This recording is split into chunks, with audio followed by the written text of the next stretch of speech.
Hello students, welcome to Shukshma's. I am Garvit, your biology mentor and Shukshma's self-learning coach.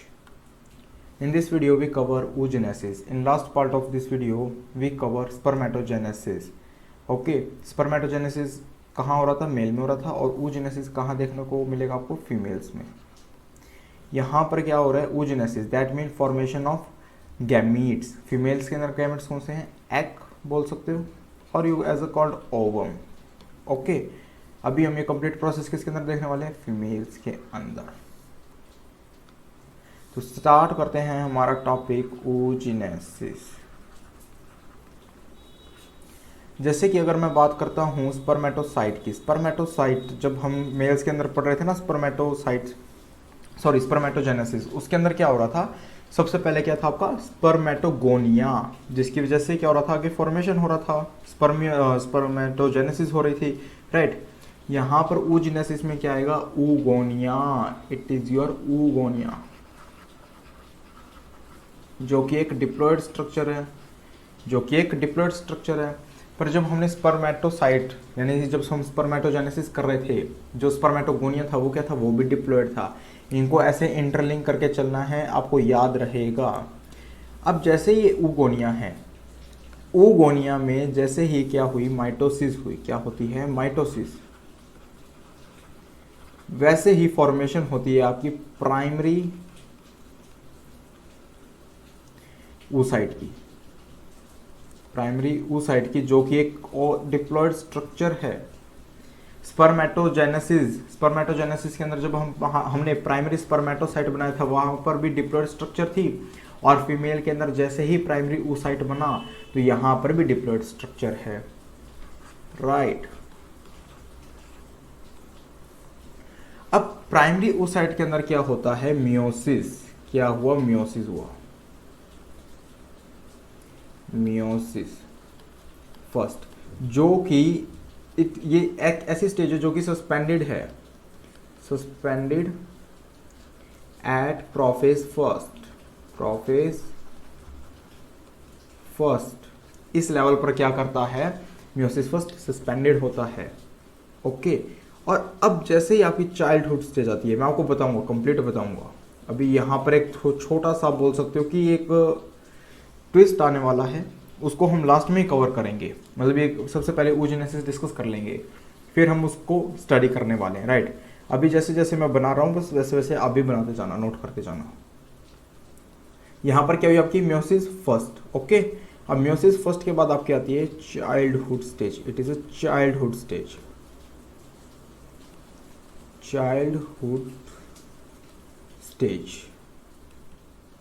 इसको discuss करेंगे. यहाँ पर childhood stage है क्या, एक्चुअली आई क्यों, राइट. इसको आगे डिवाइड करते चलते हैं.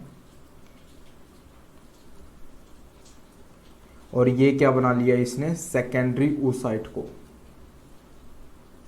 अगर आपको समझ नहीं आया, नो प्रॉब्लम, हम वापस इसको एकदम कंप्लीट ओवरव्यू देखेंगे इसका, राइट. अब सेकेंडरी oocyte क्या? एक हैप्लॉइड स्ट्रक्चर है. अगर इसको गैमेटोजेनेसिस, दैट मीन स्पर्मेटोजेनेसिस के अंदर देखते हैं, स्पर्मेटोजेनेसिस के अंदर आपका सेकेंडरी स्पर्मेटोसाइट कैसा था? हैप्लॉइड था. और यहाँ फीमेल्स के अंदर सेकेंडरी oocyte क्या देखने को मिल रहा है? हैप्लॉइड. अब आपको इंटरलिंक करना होगा, याद रहेगा, वरना आप पजल हो जाओगे. जैसे जैसे क्वेश्चन आता है, हो सकता है भूल जाओ. अगर आपने स्पर्मेटोजेनेसिस को रिलेट किया oogenesis से, तो कहीं ना कहीं आपका बहुत हेल्प हो रहा होगा. आपको कुछ चीज़ें ऐसे ही याद हो जाएगा. आपको देखने को मिलेगा ये चीज़ इसमें भी ऐसा था, यहाँ पर भी ऐसा है, बस नेमिंग चेंज है. वहाँ पर भी डिप्लॉयड था, यहाँ पर भी डिप्लॉयड है. ये वहाँ पर हैप्लॉयड है तो यहाँ पर भी हैप्लॉयड है. तो ये चीज़ें आपको याद नहीं रखनी पड़ेगी, राइट. कॉमन थिंग जो कॉमन है ना, वो हमें याद नहीं रखना पड़ेगा, और जो डिफरेंस होगा हमें वो याद रखना होगा, और टॉपिक हमारे लिए कुछ ना कुछ इजी बनने लग जाएगा. अभी जो सेकेंडरी oocyte है ना, यहाँ पर आपकी फर्स्ट पोलर बॉडी की भी बनती है. फर्स्ट पोलर बॉडी, ये आपकी फर्स्ट पोलर बॉडी भी है. अभी फर्स्ट पोलर बॉडी यहाँ पर क्यों रिलीज हुई है, इसको हम डिस्कस करेंगे. बस थोड़ा सा और डिस्कस कर लेते हैं. अब सेकेंडरी oocyte है. सेकेंडरी oocyte के अंदर क्या होगा? Meiosis second. जैसे मियोसिस सेकेंड होता है तो ये स्टेज क्या आती है? सस्पेंडेड कर जाती है. Suspended at metaphase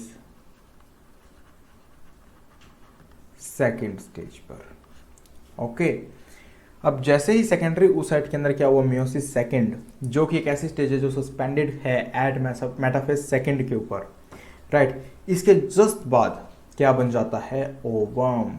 it is your ovum और पोलर बॉडी, ये आपकी सेकेंड पोलर बॉडी रिलीज हो जाएगी, सेकेंड पोलर बॉडी रिलीज हो जाएगी। अब यहां पर कुछ कॉन्सेप्ट्स हैं, कुछ ट्विस्ट हैं, उसको समझते हैं, जिसकी वजह से हमारा कंप्लीट होगा। अब ये जो सेकेंड पोलर बॉडी है ना, इसका भी टॉपिक अभी हम देखेंगे। मतलब यहाँ पर मुझे भी आपको थोड़ा सा और बताना है, इसको डिस्कस करेंगे। ओके, मज़ा आ जाएगा, एकदम एकदम मज़ा आ जाएगा। अब ये देखो, जब हमने oogonia से स्टार्ट किया था और मियोसिस फर्स्ट तक आ गया था, मैंने क्या कहा था कि चाइल्डहुड स्टेज है, राइट। इससे पहले ये सारी प्रोसेस पता कब कंप्लीट होती है, जो बेबी है उसकी जो फिटल लाइफ है ना, उसके अंदर कंप्लीट हो जाती है, राइट। फिर बेबी क्या करता है, बर्थ। फिर क्या आती है उसकी चाइल्डहुड स्टेज। चाइल्डहुड स्टेज के बाद क्या आती है, प्यूबर्टी, राइट। यानी कि आप बोल सकते हो चाइल्डहुड स्टेज के बाद प्यूबर्टी आई। तो ये जो आपकी first polar body, second polar body, ovum, ये सारी कब हुआ, प्यूबर्टी की स्टेज पर हुआ।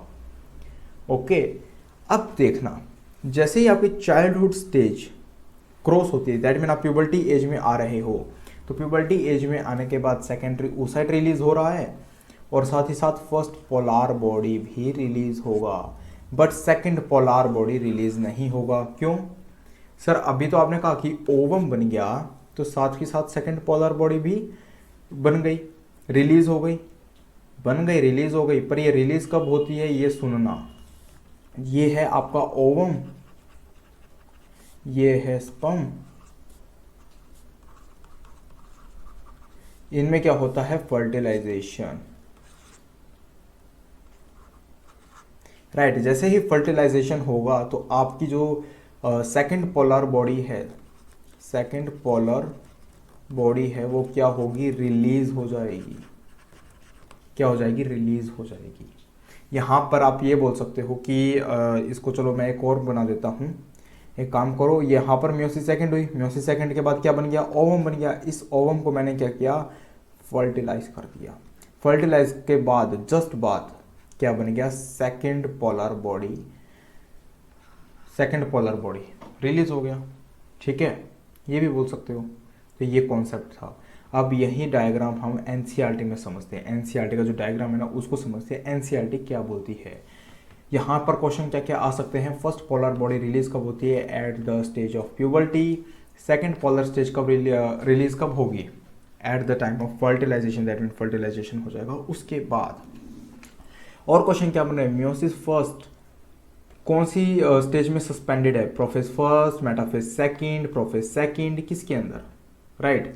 आपसे ये पूछ सकता है oogonia, primary oocyte, secondary oocyte और ovum, it is a haploid, it is a haploid structure और डिप्लॉइड स्ट्रक्चर, ये पूछ लेगा। ये पूछ लेगा कि मियोसिस फर्स्ट, oogenesis के अंदर मियोसिस फर्स्ट कब हो रही है, बिफोर चाइल्डहुड स्टेज और इन फिटल लाइफ, या फिर चाइल्डहुड स्टेज के बाद, राइट। ये क्वेश्चन आपके यहाँ पर बन रहे होंगे। ओके, अब इसको हम एनसीईआरटी से डिस्कस करते हैं। ये आपका एनसीईआरटी डायग्राम है। जैसे कि मैंने आपको बताया था, ये है oogonia, oogonia जो कि आपकी क्या थी, एक डिप्लॉइड स्ट्रक्चर थी, जो कि एक डिप्लॉइड स्ट्रक्चर है। इसके अंदर क्या हुआ, माइटोसिस हुआ, जिसकी वजह से क्या बना, प्राइमरी oocyte, ये भी एक डिप्लॉइड था। प्राइमरी oocyte के बाद क्या हुआ, फर्स्ट मियोटिक डिवीजन देखने को मिली, जो कि कंप्लीटेड प्रायर टू ओव्यूलेशन। मतलब कहने को हो रहा है कि जो ओव्यूलेशन को प्रायोरिटी दे रही है कुछ स्टेजेस, राइट। इसके बाद जस्ट फॉर्मेशन होता है सेकेंडरी oocyte, जो कि है हैप्लॉइड, एंड देन ओवम, जो कि है हैप्लॉइड। अब भी इसको हम थोड़ा और समझते हैं। जैसे कि यहाँ पर हमें शो हुआ है, जो प्राइमरी oocyte तक की स्टेज कौन सी दिखा रहा है, फिटल लाइफ। फिटल लाइफ के बाद जस्ट कौन सा हुआ, बेबी का बर्थ हुआ, देन चाइल्डहुड स्टेज आई, चाइल्डहुड स्टेज के बाद प्यूबर्टी। जैसे ही प्यूबर्टी स्टेज थोड़ा सा क्रॉस होता है तो क्या आ रहा है, फर्स्ट पोलर बॉडी रिलीज हो जाती है। अब ये कौन सी फेज है, adult reproductive life, adult reproductive life. मतलब अभी प्यूबर्टी स्टेज से थोड़ा सा क्रॉस हो चुकी है, जिसकी वजह से आपकी जो फर्स्ट पोलर बॉडी है वो रिलीज हो चुकी है, और जो सेकेंडरी oocyte था उसके बाद ओवम फॉर्मेशन हुआ, और इसके अंदर जैसे फर्टिलाइजेशन होगा, फर्टिलाइजेशन के बाद क्या होगा, सेकेंड पोलर बॉडी रिलीज हो जाती है। ये एनसीईआरटी डायग्राम बोलता है। ओके, इससे रिलेटेड क्वेश्चन मैंने बता दिए हैं, और आप ये बोल सकते हो कि जैसे हाँ यहाँ से अगर अकॉर्डिंग टू एनसीईआरटी क्वेश्चन और देखें तो एक और बन जाएगा कि ये फर्स्ट म्यूटिक डिवीजन है जो कि कंप्लीटेड प्रायर टू ओव्यूलेशन। ये एज इट इज एग्जामिनर क्या करता है, सपोज दैट की स्टेटमेंट दे दी तो पूछ लेगा स्टेज आ कब रही है, बर्थ में या बर्थ स्टेज पर, चाइल्डहुड स्टेज पर या प्यूबर्टी पर, तो आप इसको अप्रोक्सीमेशन कहोगे it is a intermediate stage और you as a called childhood stage, right. या फिर आप ये बोल सकते हो कि starting from fetal life and from the at the starting age of puberty, right. तो ये क्वेश्चन यहाँ पर आपको देखने को मिल रहे होंगे। और जैसे यहाँ पर साथ ही साथ अकॉर्डिंग टू एनसीईआरटी आप ये लिख सकते हो कि फर्स्ट पोलर बॉडी रिलीज कब हुई, आफ्टर प्यूबर्टी और बिफोर प्यूबर्टी। अगर ये ऑप्शन है तो आपको लिखना है प्यूबर्टी के बाद, दैट मीन आफ्टर प्यूबर्टी। अगर प्यूबर्टी ऑप्शन में नहीं है, सपोज दैट ये है एडल्ट रिप्रोडक्टिव लाइफ, तो आपको इसके ऊपर टिक करना है भाई जो एडल्ट रिप्रोडक्टिव लाइफ है इस स्टेज के अंदर क्या होता है, जो आपका फर्स्ट पोलर बॉडी होता है वो रिलीज हो जाता है, सिंपल। ओके, इससे रिलेटेड हमारा क्वेश्चन आ चुका है, इस क्वेश्चन को डिस्कस करते हैं। ये डिस्कस क्या, वो क्वेश्चन क्या बोलता है, second polar body release after and before fertilisation, during coitus, implantation occur, corpus luteum degenerate. इस क्वेश्चन में काम करो आप, second polar body release during, इसको कट करो, आफ्टर एंड बिफोर को कट करके यहां करो during. Okay, second polar body release during और एट द टाइम ऑफ, और एट द टाइम ऑफ, इन दोनों में से आप कुछ भी लिख सकते हो, right. Second polar body release during और at the time of fertilization, during coitus, implantation occur या फिर कॉर्पस ल्यूटियम डीजनरेट। क्वेश्चन क्या बोलता है, जो सेकेंड पोलर बॉडी है वो रिलीज कब हो रही है, फर्टिलाइजेशन के बाद, ड्यूरिंग क्वाइटस और इम्प्लांटेशन, जैसे जो इम्प्लांटेशन हो रहा है, जैसे आपका जाइगोट होगा, एम्ब्रियो फॉर्मेशन होगा, वो कहाँ होगा, पहले उसको इम्प्लांटेशन तो करना पड़ेगा ना, जो बर्थ कैनाल है, बर्थ कैनाल है वहाँ पर क्या होगा, इम्प्लांट होगा, राइट। क्या इम्प्लांटेशन होने के बाद आपकी सेकेंड पोलर बॉडी रिलीज हो रही है, या फिर जो कॉर्पस ल्यूटियम है डीजनरेट होने के बाद रिलीज होगी। तो यहाँ पर जो आपका राइट ऑप्शन है वो है option A, fertilisation, right. Coitus के टाइम पर तो यार होगा ही नहीं। इम्प्लांटेशन, इम्प्लांटेशन में अगर याद नहीं है आपको तो इम्प्लांटेशन में थोड़ा बहुत आप हो सकते हो पजल, बट इम्प्लांटेशन में भी नहीं होगा।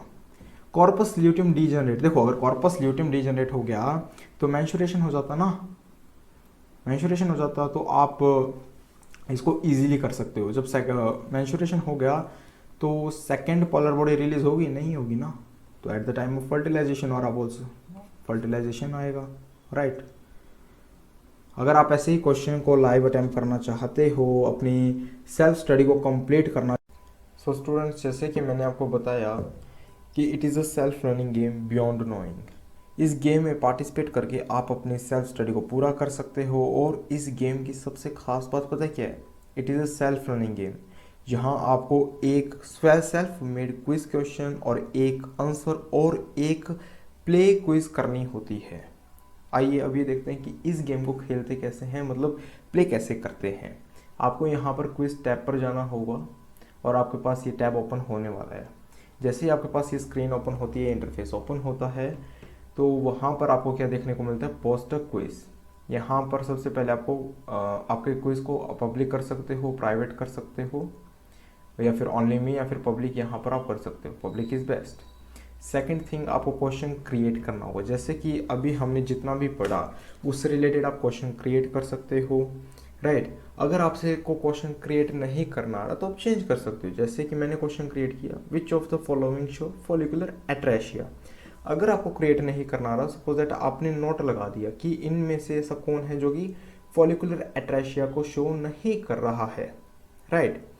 जैसे कि अभी मैं बात करता हूँ which of the following show follicular atresia, कि फॉलिकुलर एट्रेशिया को कौन शो कर रहा है। फिटस लाइफ टू प्यूबर्टी, यहाँ आप अपना ऑप्शन ऐड कर सकते हो। Second option foetus life to childhood, third option oogonia to ovum, and fourth option all of this.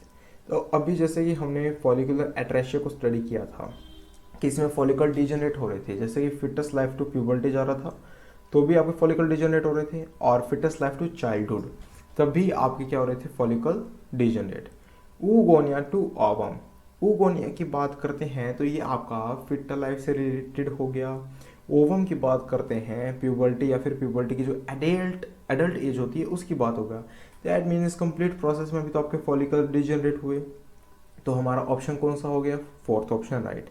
Here is you correct your option 4 and submit your quiz. पर submit करने से पहले आप कुछ टैग यूज कर सकते हो, जैसे कि आप यहाँ पर आपने अगर कुछ पहले क्वेश्चन सबमिट किए हैं तो आपके कुछ रिसेंटली टैग आप यूज़ कर सकते हो, जैसे कि मैं ये कर रहा हूँ, राइट। जैसे ये बायोलॉजी का एक क्वेश्चन है, नीट एग्जाम में आ सकता है, मेडिकल एंट्रेंस एग्जाम हो गया, civil service entrance exam medium English, general science, general knowledge, और जनरल नॉलेज को आप कैटेगरी कर सकते हो यहाँ से।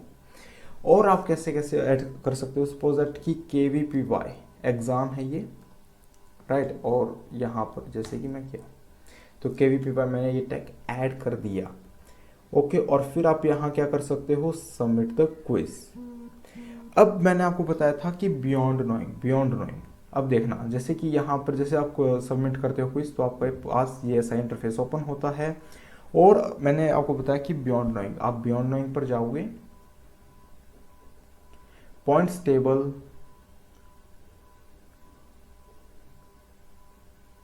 एंड पॉइंट्स टेबल के बाद आप देख सकते हो कि जैसे ही हमने कोई को अपलोड किया तो मुझे मिलते हैं 10 पॉइंट्स, और अगर जैसे मैं प्ले करता हूँ क्विज को तो मुझे मिलेंगे यहाँ पर 27 पॉइंट्स। और ये है आपका पॉइंट बार, जहाँ आपको पॉइंट्स कितने मिल रहे हैं तो आपका यहाँ पर शो हो रहा होगा आपके टोटल पॉइंट्स, राइट।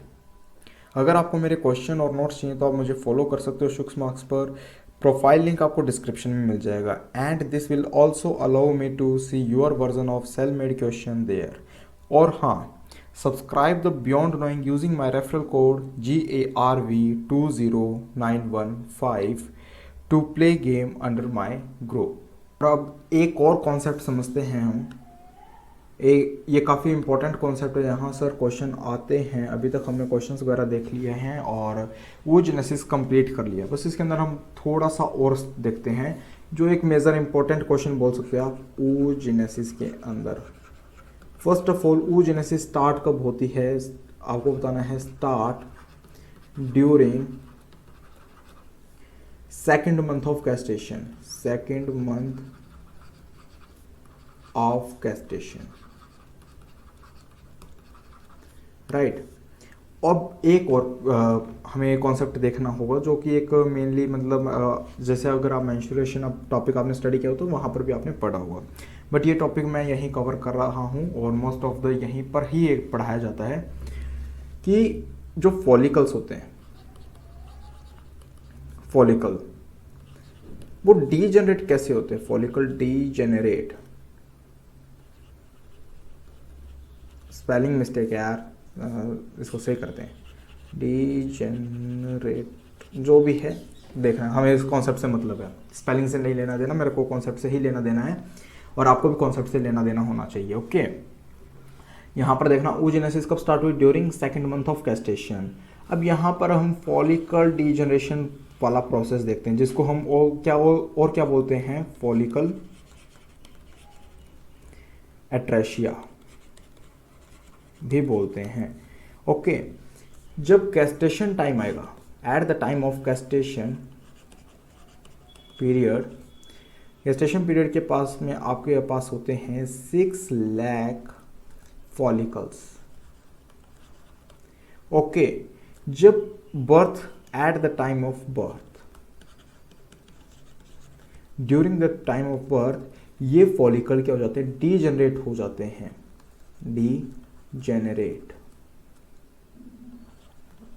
डीजेनरेट होके ये क्या करते हैं, 1 to 1.5 लाख फॉलिकल्स बचते हैं, ये सारे डीजनरेट हो जाएंगे, राइट। अब जैसे ही उसके अंदर क्या आएगी, प्यूबर्टी आएगी, प्यूबर्टी, तो at the time of puberty कितने फॉलिकल्स रह जाएंगे, इसके और भी डीजनरेट हो जाएंगे, क्या हो जाएंगे, डीजनरेट होने के बाद जो फॉलिकल्स बचेंगे वो है आपके 60,000 टू 80,000 फॉलिकल्स बचेंगे।